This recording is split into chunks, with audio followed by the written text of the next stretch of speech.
how good is your bad probably determines how good a player you are and you can be in this game for me. So seeing how a kid responds to adversity, like that's the real kind of gold for us, for college coaches, in terms of evaluating players. When someone's four or five under par, they're high-fiving mom. Everyone's a great guy. They got a big smile on their face.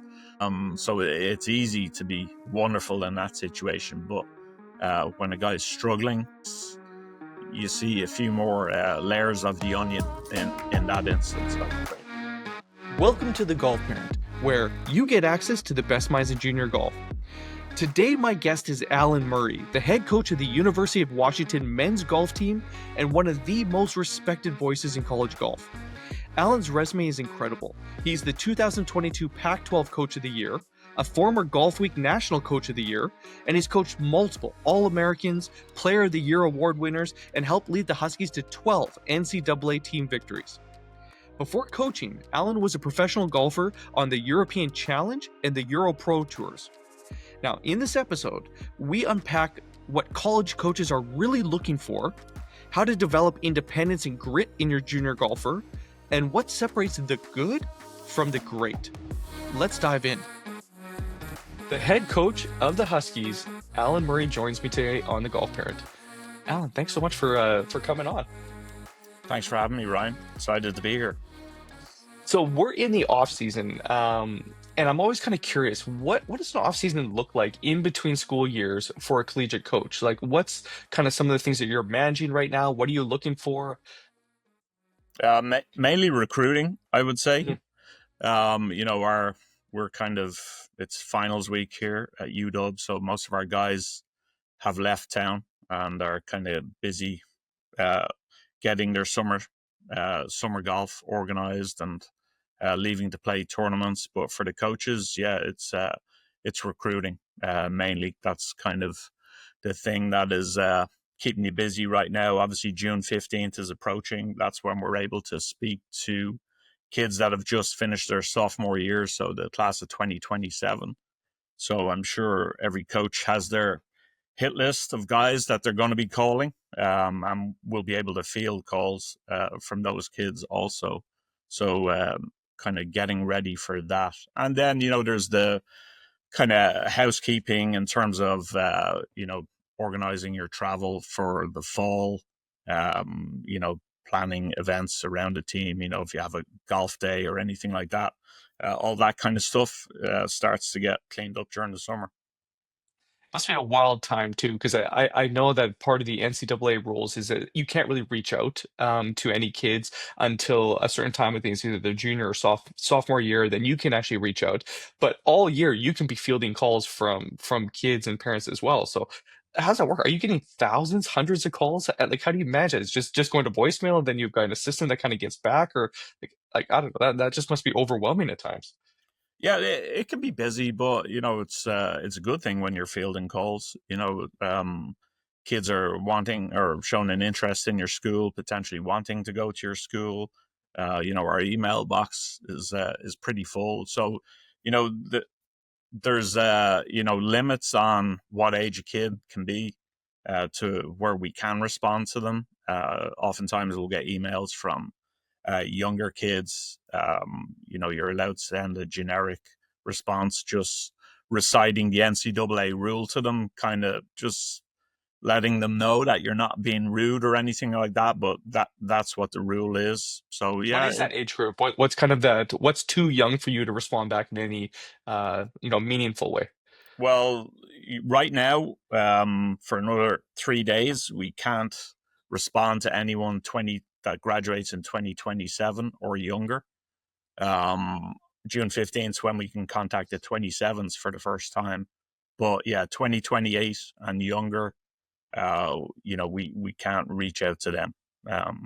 If you're working a camp or you have a camp, those kids are able to sign up for camps. And honestly, for kids, that's often a good way of getting to learn about college golf. And if a school is hosting a camp, you get to kind of preview what a school might look like. But coaches can't have recruiting conversations with kids in those camps. You can talk about uh, generalities in terms of college golf, but not specific to your school. But I mean, like, that's when a kid can catch your eye because you're actually seeing them in person. And I mean, as a human being, you're like, okay, cool. I've met this kid. And so when it comes around time that they're either emailing you or you're able to email them, I'm assuming if you can make a good impression on a coach when you go to one of these, school visits or one of these camps, that's a good way to, just get noticed, I'm assuming. Yeah, even playing tournaments in the summer, it's you know, kids that make a good impression, you tend to remember those quicker.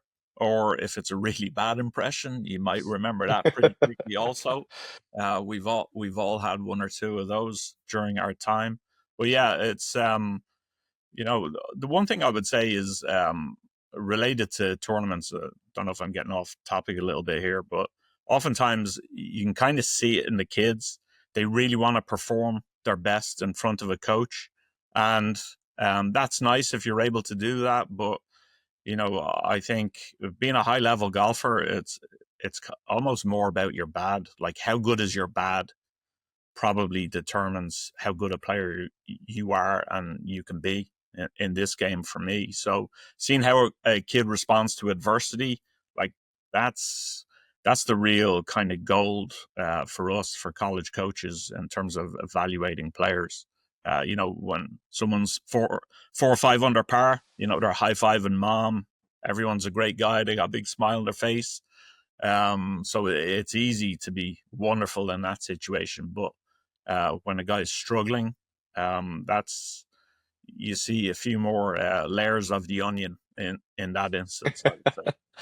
That is great advice, is that you're always being watched, and actually what's more important, because you're right. I mean, anybody that's played the game of golf, golf is really fun when things are going your way.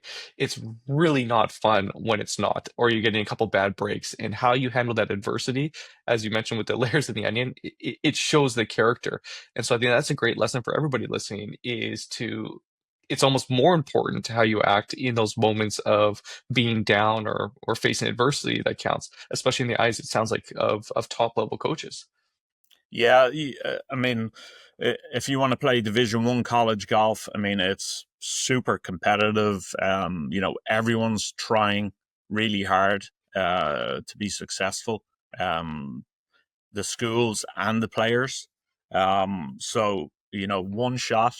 If you can save yourself one shot, that's a really big thing. So the more kind of put together you can be and handle the inevitable tough breaks. It doesn't matter how good you are.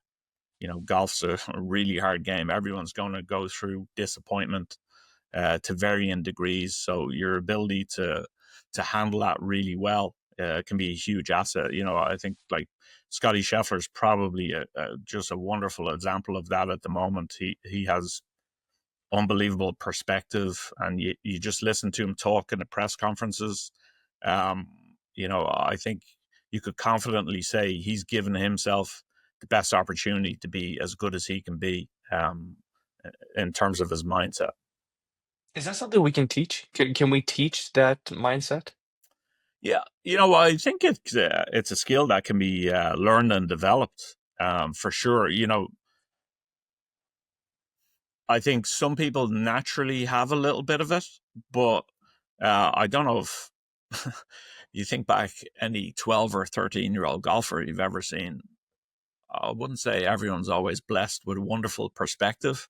So it's learned a little bit, and I would say most really good junior players, probably when they were younger, they were a little more fiery than what they are right now. And it's just part of that maturity process, that perspective and understanding that a golf tournament might last 54 or 72 holes. You don't have to live and die by every shot within the first 9 holes of the tournament. And if you have an overreaction in that situation, maybe you dig yourself a hole you can't get out of for the rest of the tournament. Yeah, I'm assuming that that comes with a lot of experience where the more you put yourself into tournament and high pressure situations as a kid, the more you get used to how to handle it. And I guess it becomes a little bit less foreign. And I guess you would also, I'm assuming, realize that perhaps that anger or, not handling the adversity well doesn't actually serve you. And I guess once that lesson gets learned 1, 2, 10, 200 times, you're hoping that it actually sticks at some point. Yeah, and nobody's immune from that. Um, I think, I mean, it's almost the better you get at the game, the harder it is in a sense because your expectations grow with your ability, and you're capable. If you're one of the top players in Division One college golf, for example, there's not many shots you can't hit. You're, capable of doing just about anything, but to be able to do it every time on demand, I mean, that's the real challenge of this game, and learning to cope with less than your best in term from a results perspective. That I think that's a skill that you really need to develop as a top player. Okay, so going back then to, the younger kids that are reaching out to you, obviously, unless you're seeing them play in a tournament or they're coming to one of the camps, you're not necessarily able to see some of the like how they handle themselves on the course and some of the stuff that we're talking about right now. But if someone's going to reach out to you, like what would stand out? Like what are you looking for in that kind of email? What would allow you to put it maybe into a different bucket to be like, interesting. There might be something here, as opposed to, okay, cool, this is maybe going into a different bin. Like what would make somebody stand out in your eyes? Yeah, that's a great question. I would say number one, the kid themselves writing the email or the card or the message, however it's sent. I think that's important. Um, you know, if mom and dad are writing it, that's probably not ideal. And the intention's always great, but I think like I was kind of explaining to you earlier, our relationship with our guys is going to be a kind of um, between ourselves, the coaches, and the player. You get to know mom and dad during the recruiting process, but anything that comes along once they get to school, more times than not, it's just between the coaches and the kid. We'll see the parents at tournaments from time to time and always happy to discuss what's going on or anything. But, it all falls on the kid in terms of they're the biggest engine in terms of driving their future forward. So that's really important. Seeing that someone's a kind of self starter, they're taking accountability of themselves and their actions as soon as possible. I just think that's for anyone in life outside of golf, I just think that's a really good habit to get into.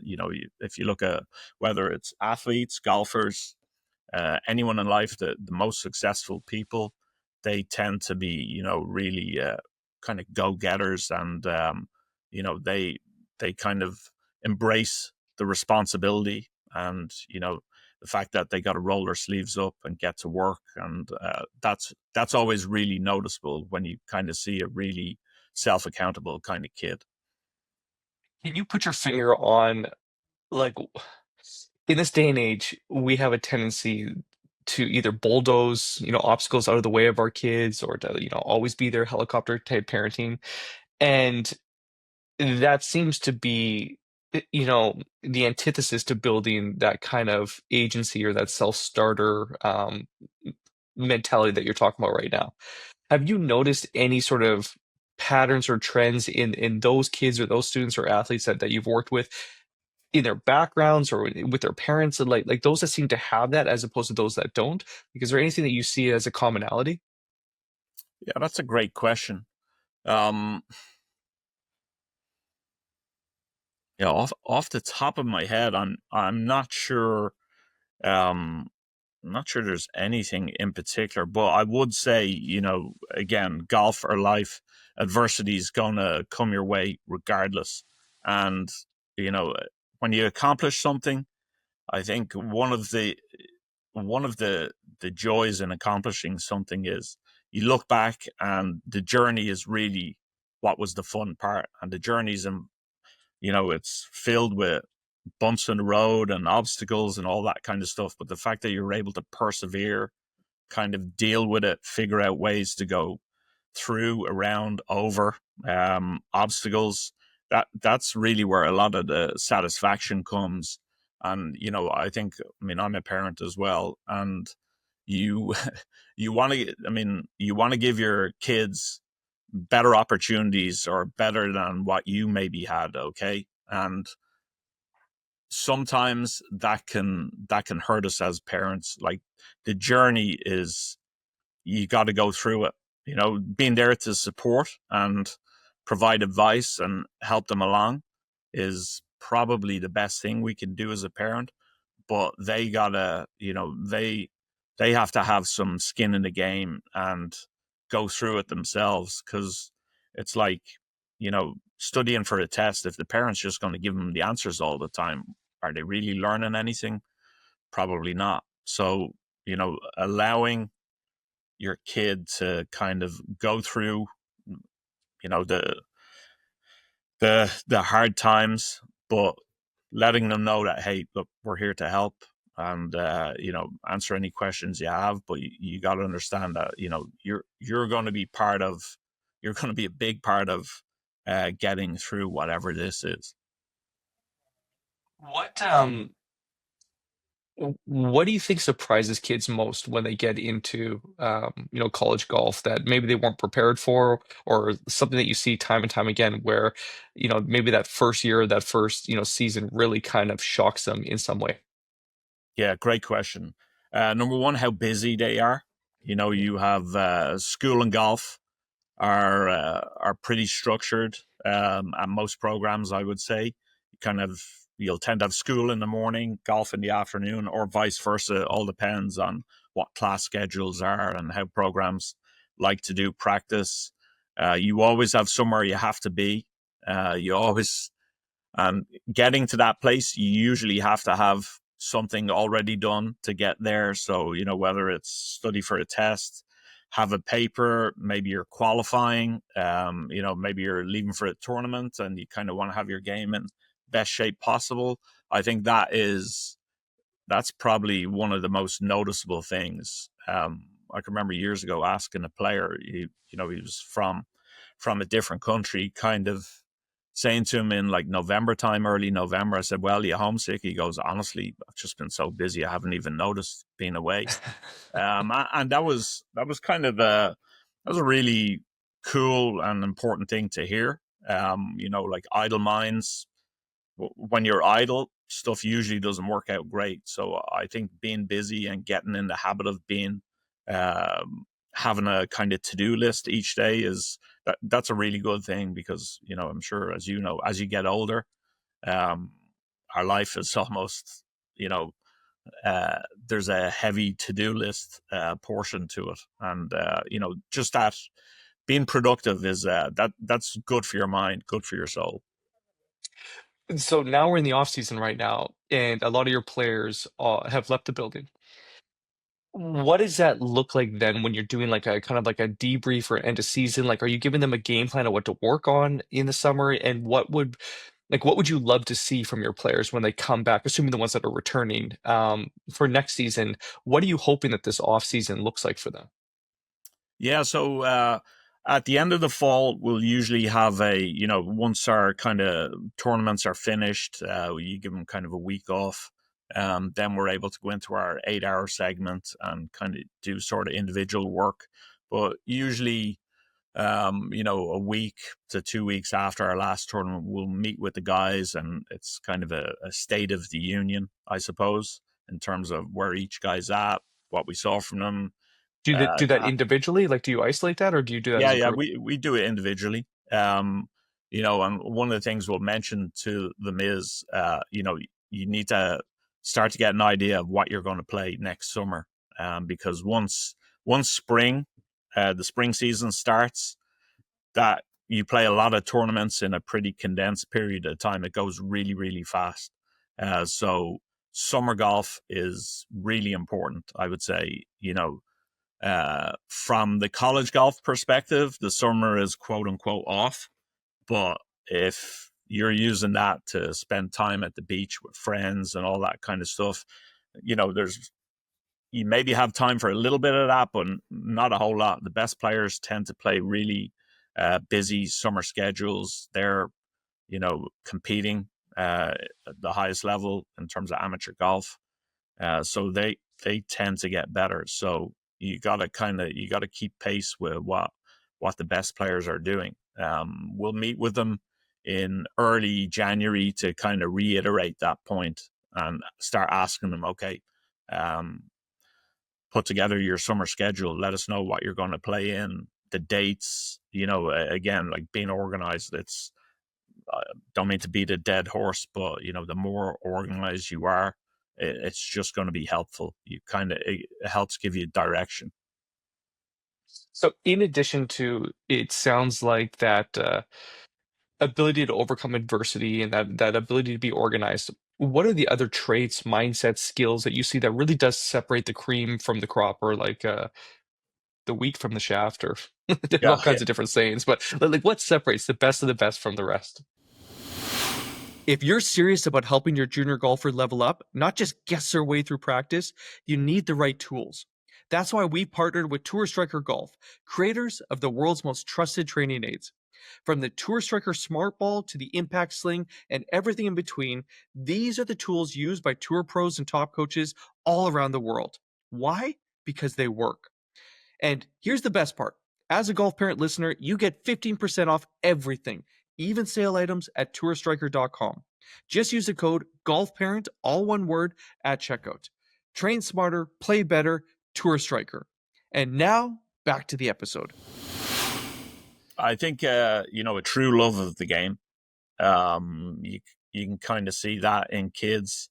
The guys that really love it, they're able to get through the tough times, because even the most unbelievable college golfers, if you spoke to them about their college journey, they'll probably be able to recall the tough moments they had. And I think if even the best players are going to have tough moments, for the more average player, you do have to understand that it's coming your way. And I think loving the game will really help you be able to get past the tough moments. That's something that I think is noticeable to me. The guys that truly love it, they tend to have more fun, and they're able to deal with the challenges. Because it's I know I'm talking a lot about challenges and how tough it is, but it's an unbelievable time. You get to travel all over the US, potentially internationally as well, and compete in great tournaments against great players. Hopefully you yourself are able to make it out to the professional tours. But if you don't, over the course of your 4 years, a good chance you're going to play with, whether it was Jordan Spieth or Nick Taylor or CT Pan, whoever it was, you'll probably play with a future PGA Tour player during your time in college. So when so many of these kids are being recruited by you, they've obviously had an extensive background in junior golf. They've got coaches, they've got, and oftentimes almost teams around them that have helped kind of guide their junior golf careers. When they come to the school, then, like, how much are you involved with like setting up their pre-shot routines, getting involved with like swing mechanics? Like how does that dynamic usually work when it comes to like a university coach? And how is that different than a traditional swing coach, or some of the other people that they may have already in their corners? Yeah, great question. I would say I'm old, right? But when I was playing college golf, lots of guys went to college and probably worked with their college coach. He almost became their swing coach. I think there's less and less of that now. There's still guys that will, kind of help guys with their swing. The best juniors tend to already have swing coaches in place. Like, honestly, some kids might have been working with the same guy for 10 years. We kind of say to, the guys we're talking to, look, you've probably gotten better every year you've played golf. Keep working with who you're working with. We like to know what's going on in terms of what they're doing with the golf swing, just in case. It always happens. You'll get a guy at a tournament, he's hitting it sideways. If we know what they're working on, what kind of drills they tend to do, I think it helps us to be able to help them get through the tournament, because the last thing you want to be as a player is confused. And if we say something that flies in the face of what their swing coach is saying, I don't think that's good for the kid. So yeah, we like to be aware of what they're doing. I would say, all teams will have a stats program. We get to see them play a lot of holes. Their swing coaches maybe don't get to see them play that many holes. They, tend to be based at a certain club or, in a certain place. And, they maybe have tens or hundreds of people they work with, and they don't get to travel and watch all their pupils play, whereas we get to see our guys play a lot of holes. We maybe notice tendencies with their game. I think college coaches, by and large, will really help kids with their decision making, their course management, and we try to, anytime we have practices, usually it'll be short game based. I would say on and around the greens. Improvement there is like the low hanging fruit for college golfers. I think if you're going to be an elite player, you've got to kind of own your own golf game. And how they swing the club, that's between kind of them and their swing coach. We will tend to focus on short game and course management and how to practice efficiently, I would say. How much? I'm just kind of curious, like how much coaching or involvement can you do during a tournament? Like, are coaches allowed to yell out, swing thoughts, or are they, like I know there's rules in like tennis and other things where like, there used to be things where people were doing signs or something from the stands to try and help, coach. But like, how does that work with collegiate golf? How much coaching can be done? Yeah, so a lot. So we're allowed to have two coaches. Coach, we'll have five guys in the lineup that play. So you can caddy for them pretty much without carrying the bag. We're not allowed to carry the bag, but we're allowed to read putts, tell them what club to hit, do kind of all of it. So a big challenge for us is probably each year, you've a different team each year. Guys will graduate, you got new guys coming in. So figuring out, okay, what's the best strategy with the players you have? So, some coaches might walk all 18 holes with a guy.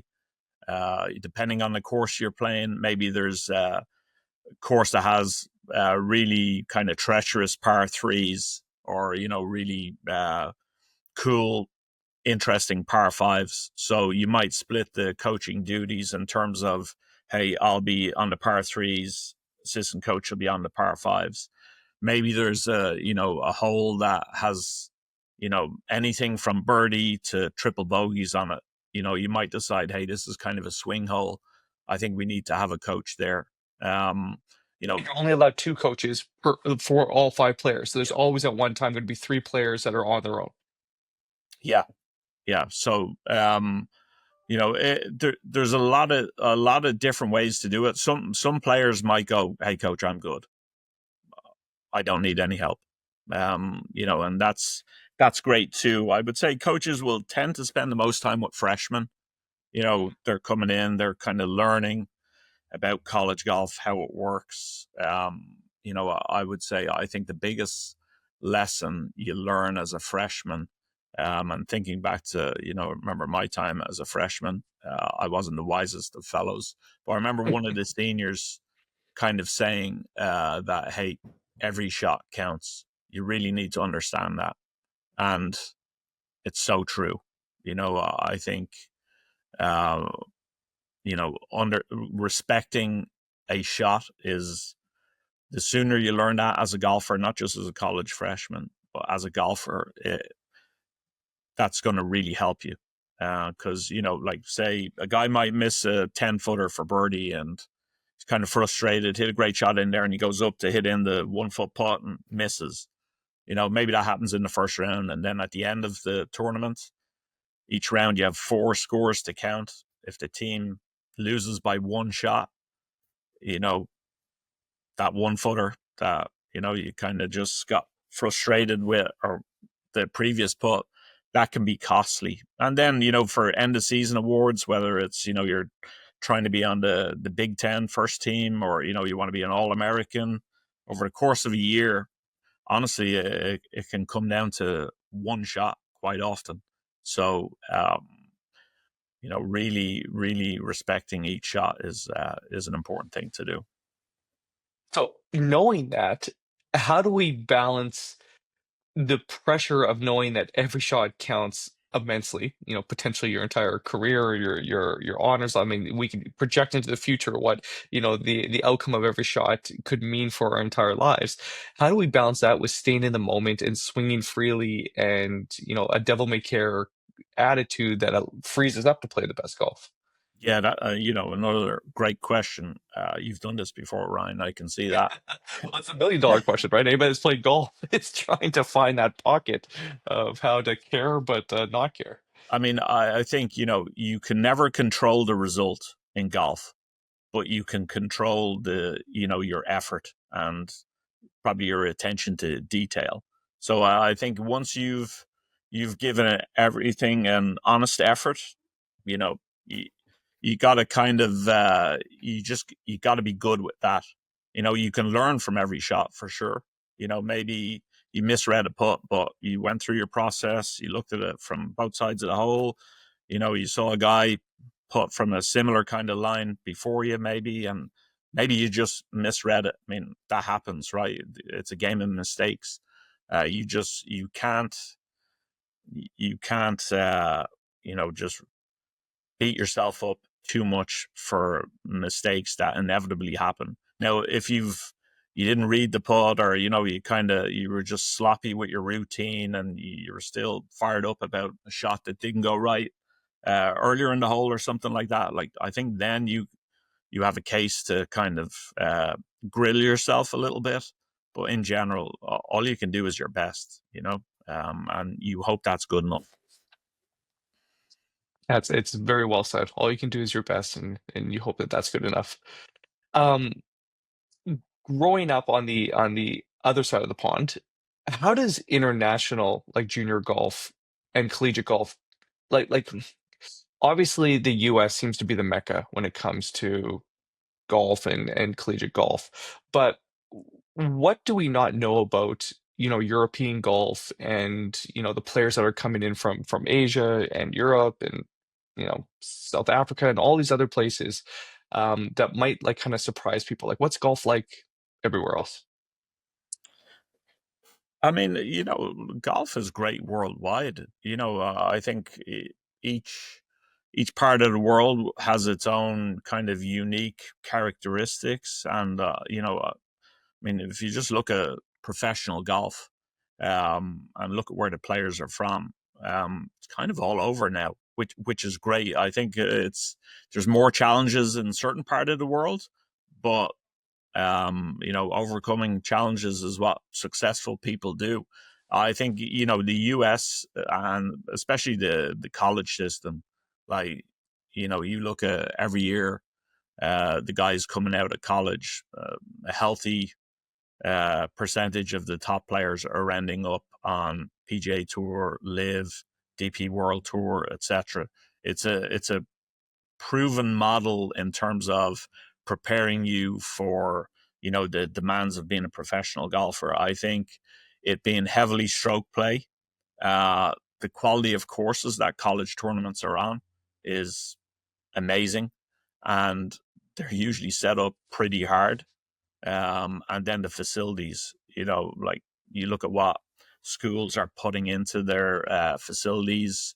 I think the standard of coaching keeps improving all the time, which is helpful. And you know, uh, kids from around the world recognize the value and importance of college golf. It's not the only way to end up on a professional tour, but it's a pretty amazing opportunity in terms of you're able to combine getting an education with playing really high level golf. And I would say in the rest of the world, you have to almost choose between education or playing high level sport. I think the US is the only country really that offers the ability to do both. Which, for me, when I was a kind of junior player, was pretty amazing. And I think for obviously all the kids that are playing college golf, they would say the same. For those kids that are thinking about, reaching out to you or attending the University of Washington and becoming a Husky, what what would you tell them? Like what's a selling feature of the school, from the coaches to the practice facilities to just the overall life at UW? Yeah, well, number one, we have an unbelievable university. It's highly ranked. You get a great education here. For me, when I was younger, I wouldn't have been smart enough to be able to go to school here, nor would I have been good enough.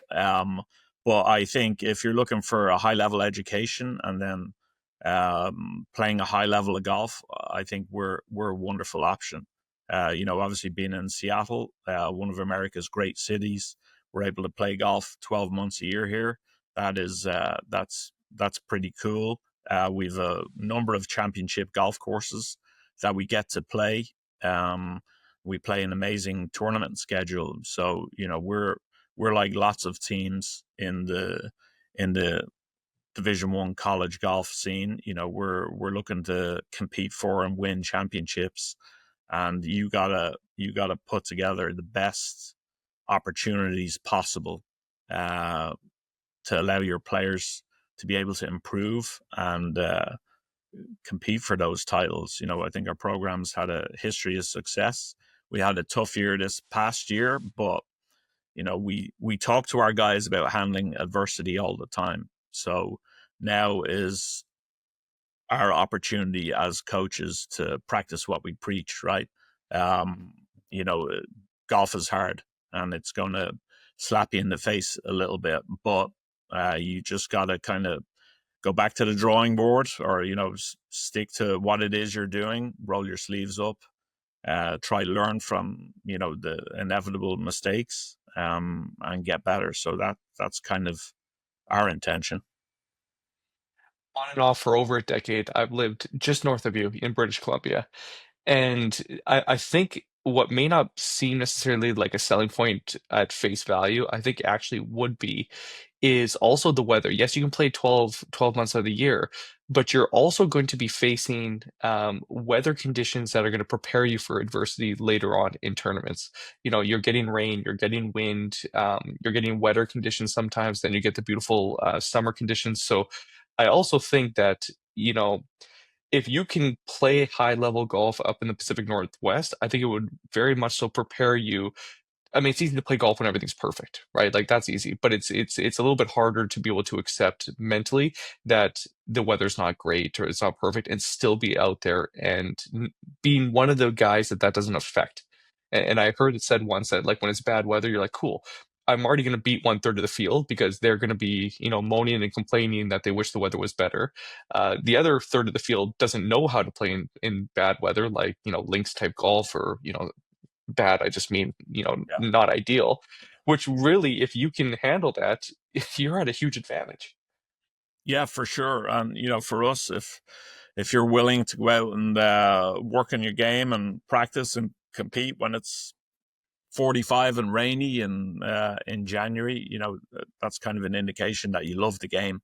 Because for most golfers, if it's 45, 50 degrees and rainy and gray, doesn't scream golf weather. But if you're a really good player and you have your heart set on becoming a touring professional, it's another opportunity to get better. So yeah, I agree with everything you've just said there. And if you're from the UK, that's just another Tuesday. I mean, that is golf and weather, right? Yeah, yeah. I mean, one thing I would say is with college golf, we we're fortunate, right? We get to travel all over the US. You will see every weather condition possible. We've had golf stopped for snow in Arizona since I've been here. It can be cold and rainy in Florida. You kind of get everything. The college golf season is, sort of fall and fall and spring. So kind of the fall season, it's September through maybe the first week in November. And then it's from late January to, the end of May. So in most parts of the country, that probably isn't the best weather overall. Summer's obviously going to be the hottest everywhere, but you can see every weather condition imaginable. So I think that's probably a bit of a shock in terms of you're going to a really nice place, and in your head, oh, it's going to be lovely down here, but oftentimes it's not exactly what you're hoping for or what you're necessarily expecting. So that's probably a big difference between college golf and junior golf. Junior golf tends to be during the summer, the vast majority of tournaments, but college golf is kind of the opposite. So kids they'll play more golf in their rain gear than they probably anticipated. And once again, it goes back to the theme of the entire episode, which is being able to face adversity and have the tools and the skill sets to overcome that adversity to still play your best. Yeah, absolutely. This has been wonderful. I very much so enjoyed the conversation. You've got the eyes and ears of kind of golf parents everywhere. What advice would you give them for those that maybe have aspirations for their kids to be playing, getting a scholarship and playing high level, collegiate golf, and even those kids that actually already have kids that are playing in school? Yeah, great question. I would say, the kid has to be the engine. They're the one that is really going through it the most. I know mom and dad, a lot of times you can kind of see how the parents are experiencing rounds a lot of time, but the kid's going through it the most. So their enjoyment, their how they feel about it is probably the most important thing. One thing I'd kind of challenge a parent to do if they have a kid that's playing golf is, the next tournament is, let's say it's 2 weeks from now and it's in a different town, different city. Have the kid do all the planning and just see, you know, do they want to play a practice round?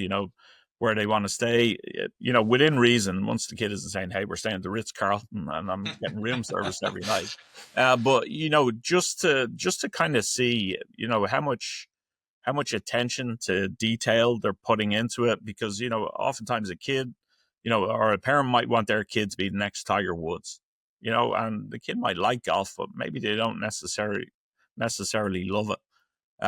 So giving the kid the opportunity to, hey, this is what I'd like to do for the tournament week.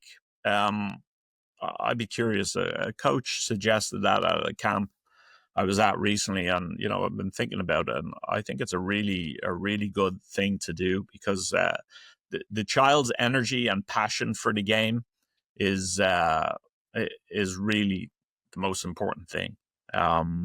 Oftentimes you see parents that want it way more than the child, and that's not good for anyone. The child feels pressured to grind at it, to compete, all of that, and then the parent's going to be frustrated that the child isn't as enthusiastic about what they're doing as they maybe are. So that'd be kind of a suggestion I'd have. I'd be curious if anyone does it, how it works out. If you try it, leave a comment, let us know.